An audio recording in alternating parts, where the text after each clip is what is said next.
She stood on the porch of a small wooden house at 7 in the morning, holding an envelope thick enough to change someone's life. Inside it was a check for $500,000. The man who opened the door was not who she had imagined for 15 years. He was tall, unshaven, wearing a flannel shirt, looking at her with the eyes of someone pulled from sleep too early, and finding no good reason for it. "I'm here to see Dr. Raymond Calloway," she said. "I have something I need to repay." The man looked at her directly. Then he said 4 words she had never once prepared for. He passed away 3 months ago. The envelope in Claire Weston's hand did not fall, but she wanted to let it, because the man she had spent 15 years looking for, the surgeon who had saved her life, without asking for anything in return, was gone. And she was standing on his son's porch with $500,000, and nowhere left to give it. But what happened next, nobody expected. Not her, not Daniel Calloway, and certainly not the 9-year-old boy watching from the top of the stairs with wide, unblinking eyes. The boy who would unknowingly become the key to everything she had come here to find. Claire Weston was not the kind of woman who appeared on anyone's doorstep unannounced. At 41, she ran one of the most quietly powerful investment firms in Charlotte. Not loudly powerful. She had never needed loud. The kind of power that moved through paperwork and phone calls, and the precise timing of a decision made before anyone else understood the situation had changed. She wore a gray cashmere coat that morning. She had driven herself. She had not told her assistant where she was going, which was unusual, and which her assistant had noted without comment, because that was what made him valuable. The reason she was here was not complicated to explain, though it had taken 15 years to become possible. At 22, she had been a second-year medical student in Boston when a car hit her crossing Commonwealth Avenue on a Tuesday evening in March. She had been conscious through most of what followed. The pavement, the cold, the noise, and had lost consciousness somewhere between the street and the operating room. She woke up 2 days later with a surgical scar along her left side and no hospital bill. The nurse had told her quietly that the surgeon had marked the file self-pay and left a handwritten note in the chart that said simply, "Take care of yourself." She had tried for years to find his name. She found it eventually, the way she found everything, by being patient, thorough, and willing to follow a trail that others had stopped bothering with. Raymond Calloway, chief of cardiothoracic surgery at Boston General, a man whose name, once she knew it, appeared everywhere in the medical literature she had missed as a young student. She had found him too late, 3 months too late. Daniel had not invited her in right away. He had stood in the doorway in the thin morning light with one hand on the frame, watching her. It was not rudeness.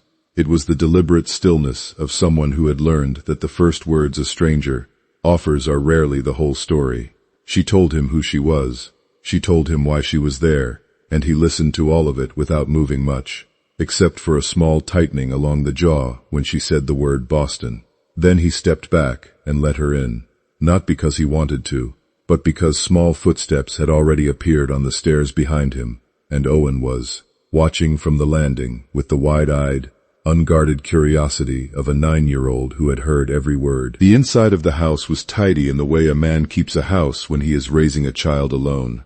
No decorative pillows, nothing soft on the surfaces that did not serve a purpose, but on the shelf near the far wall hung a black and white photograph, an older man standing before a hospital entrance, coat over one arm, looking at the camera with a quiet, settled expression.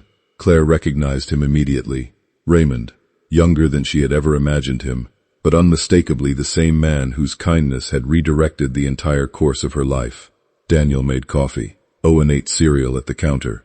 The movements between them were practiced and automatic, the morning rhythm of two people who had worked out their arrangement over years without needing to discuss it. He set 3 mugs on the counter. Then he paused and looked at the third one, as if he had only just realized what he had done. He carried one to where Claire sat and placed it in front of her, without explanation or eye contact. She watched his hands. The knuckles were thickened. The skin across his fingers was roughened from years of work with pipe and wrench and cold metal. They were not the hands she had imagined on the son of a celebrated surgeon, not even close. She placed the envelope on the table. She told him the money was not charity and not pity. It was a personal obligation she had set for herself from the day she had become capable of fulfilling it. She had not wanted to go through her life having received something that large and given nothing back. Daniel looked at the envelope. He looked at her. Then he slid it back across the table toward her with 2 fingers. My father didn't do what he did to get something back. Not angry, not sharp, just flat and certain. The way a person states something they stopped questioning a long time ago. It was the first time in years that Claire found herself sitting across from someone with nothing to say in response. Then Owen looked over from the counter with the unself-conscious clarity of a child who sees no reason to stay out of a conversation simply because it belongs to adults. Do you want sugar? He asked. The tension in the room shifted just enough for both adults to breathe without effort. Claire drove back to her hotel that morning, not because she was giving up, but because she needed to think in a room that had not been shaped by 2 generations of Calloway men. She opened her laptop. She called her assistant. She asked for everything that existed on Raymond Calloway. Medical records, professional history, anything publicly filed. The file arrived within hours, and it was considerably larger than she had expected. Raymond Calloway had not been an ordinary surgeon. He had been chief of cardiothoracic surgery at Boston General, appointed at 41 and holding the position for 12 years. He had received the National Physician Excellence Award twice. His specialty, the cases that made him irreplaceable, had been congenital heart defects in newborns and young children. The cases other surgeons declined, the ones with survival odds that made the paperwork difficult. He had taken them anyway, and the outcomes spoke for themselves across more than a decade of documented results. He had resigned in 2014, abruptly, with no public explanation given and none requested. A brief notice in a hospital newsletter, a small item in a medical journal noting his departure. He had cleared his office in a week and had disappeared from the professional medical system entirely. He had relocated to Asheville, North Carolina. He had grown a vegetable garden behind a small wooden house. He had lived quietly, without publication or public appearance, until he died. Can you imagine what she felt, reading all of this? The man currently running a plumbing shop on Lexington Avenue was the son of one of the most gifted cardiac surgeons of his generation, a man who had chosen to vanish rather than continue in the light. Claire drove back to the shop that same afternoon. She left the envelope in the hotel room. Daniel was beneath a kitchen sink a customer had brought in on a hand truck. He heard her come in, finished what he was doing, and stood. He wiped his hands on a rag and waited. Your father walked away from everything he had in Boston, she said. Do you know why? He held her eyes for a moment. Some of it, but that was his. No invitation to continue, no defensiveness, just a boundary stated with the same quiet matter-of-factness with which he had returned her envelope. She recognized it for what it was, not secrecy, but respect. He had protected his father's privacy the same way his father had apparently protected him, without drama, without making anything of it. She changed direction. She asked about the shop instead, about how long he had been in Asheville, about whether he had always wanted this kind of work. His voice changed when she shifted the subject, not warmer exactly, but less contained. He had wanted something he could finish, he said, something with a clear answer at the end of the day, fixed or not fixed, done or not done, the kind of result you could look at and know. She was standing near the door when he added, almost to himself, my father used to say that when people go looking for someone who helped them, it's not usually to pay them back. It's because they still don't understand why that person helped in the first place. She did not answer. She walked to her car. She drove back to the hotel and lay awake past midnight with that sentence in the room. On the morning of day 3, Claire had not booked a return flight to Charlotte. She told herself she was not examining why. She ran into Daniel and Owen at a hardware store on Clingman Avenue by accident. Asheville was not large enough to make coincidence improbable. Owen was standing before a wall display of wrenches with an expression of professional deliberation that the store clerk had the good sense not to find funny. Daniel stood a few feet back, watching his son work through the decision. He did not offer an opinion. He did not tell Owen which one to pick. He asked a question instead and waited, genuinely waited, for the answer Owen gave to matter. Claire had seen men stand beside their children, the way they stand beside furniture, present, but adjacent, not truly together. This was something different. Owen spotted her first. He grabbed his father's sleeve and pointed. 3 minutes later, the three of them were walking down the street. Owen had proposed lunch. Daniel had not said no. Through lunch, through Owen's questions, and Owen's unguarded answers to questions nobody asked him, Claire learned things about Daniel she understood he would never have offered directly. That he read business books after Owen went to bed, propped up with a highlighter. That he read aloud to Owen in the evenings, and attributed this to Owen's preference, though Owen said with matter-of-fact certainty that his dad liked it too, and just didn't want to admit it. At the end of the meal, Daniel looked across the table at her. "You're still here," he said. Not a question, not a criticism, just an observation placed between them. "I'm not finished," she said. They both understood that what she had said, and what she meant, were not entirely the same thing. Neither of them said anything about the difference. The inspector arrived at Daniel's shop on a Tuesday morning before 9. He was from the Asheville Urban Planning Office. He spoke in the measured, pleasant tone of someone delivering news they had practiced delivering. The property had been flagged for a traffic corridor expansion review. Business licensing would require re-evaluation. Daniel had 30 days to submit a written response or voluntarily suspend operations pending assessment. Daniel had heard the name Halford once, years ago, from his father, not accompanied by explanation, just the name and a particular quietness in Raymond's voice when he said it, that told Daniel this was not a subject to ask about further. Now, holding the inspector's paperwork, he thought he understood the shape of it better. He did not react. He took the paperwork with both hands, nodded once, showed the man out, folded the letter, and placed it in the bottom drawer beneath the counter. Then he went back to work. That same morning, a woman sat down across from Claire at a coffee shop on Broadway without invitation. Mid-60s, close-cropped gray hair, the careful, economical movements of someone who had spent decades working with precision. She set a cup of tea on the table, as though she had been sitting there all along. "You're the one looking for Raymond Calloway," the woman said. Claire began to introduce herself. The woman shook her head slightly. "I know who you are." A pause. "Be careful. There are people who would prefer you stopped where you are." She stood, pushed back her chair, and walked out without looking back. She left the tea sitting untouched. Claire opened a new window on her laptop. Senator Gregory Halford, North Carolina State Legislature, third-term re-election campaign, currently active. She read his financial disclosures the way she read every investment portfolio she had ever reviewed, looking not for what was there, but for the lines that did not quite meet. The numbers whose spacing suggested something between them had been removed. In 2014, the year Raymond resigned, a significant medical malpractice case in Boston had been withdrawn before reaching trial. The physician named in the suit had been shielded by a law firm whose senior partner was documented as a regular donor to Halford's campaigns and a personal acquaintance. The thread was thin, barely traceable, but Claire had built an entire company on knowing which thin threads were worth following to their end. Dr. Helen Park lived on Kimberly Avenue in a house with a front garden tended with the kind of care that suggests the garden is not incidental. She was on her knees between two dormant rose bushes when Claire turned up the front walk. They sat on the porch with tea. Helen looked out at the street for a moment before she began.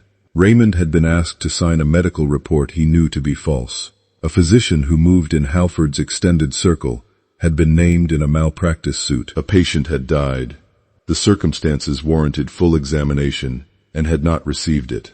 The false report would have redirected responsibility and ensured the matter went no further. Raymond had read it.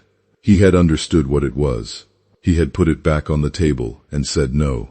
Halford had then communicated, through intermediaries and eventually directly, the specific consequences that would follow. Licensing reviews, planted complaints with the state medical board, a formal investigation engineered to accumulate, the kind of institutional pressure that doesn't need to find anything real, because the process itself is the punishment. Raymond had listened to all of it. He had submitted his letter of resignation that same afternoon. He didn't want to be a hero about it, Helen said, her voice even and steady. He just wanted clean hands. And he wanted Daniel kept completely outside of whatever came next. Claire asked the question she had been carrying since she heard Helen's name. Why had she never told Daniel? Helen was quiet for a long time, not avoiding the question, sitting with it. Raymond asked me not to. He felt Daniel was already carrying as much as a person should be asked to carry. His wife gone, his son to raise alone, the shop to keep. Raymond did not want to add a story to that weight, especially a story with his own name at the center, that he would not be present to explain. Claire drove away from Kimberly Avenue with a heaviness that settled in her chest and did not shift. It was not anger, it was something closer to recognition. The specific weight of understanding a choice that was not hers to make, and that she would not have made the same way, and recognizing nevertheless why it had been made. Raymond had protected his son in complete silence. He had carried the whole of it himself, and arranged for none of it to outlast him. That was a particular kind of love, the kind that does not ask to be acknowledged, because acknowledgement would require the other person to know what they were being saved from. She did not drive back to the hotel. She moved through the city without direction until she ended up stopped at the curb across from the shop on Lexington. The front was dark, the closed sign hanging in the door, but the back window showed light, a steady amber glow, the kind that means someone is at a workbench and intending to stay there. She sat in the car looking at it. She had been good at next steps for most of her adult life. She did not know the next step now, not because she was lost, but because planning felt like the wrong tool for wherever she had ended up. The closure order arrived at the shop by courier 2 days later. 14 days of mandatory suspension. No specific code violation cited. The language was the kind built to be technically defensible, while being practically punishing. For a small shop running seasonal service contracts, 2 weeks of forced closure meant lost jobs, lost clients, lost ground that would not come back easily. Daniel called a lawyer. The lawyer told him an appeal was possible, but would take longer than 14 days to resolve. Daniel thanked him.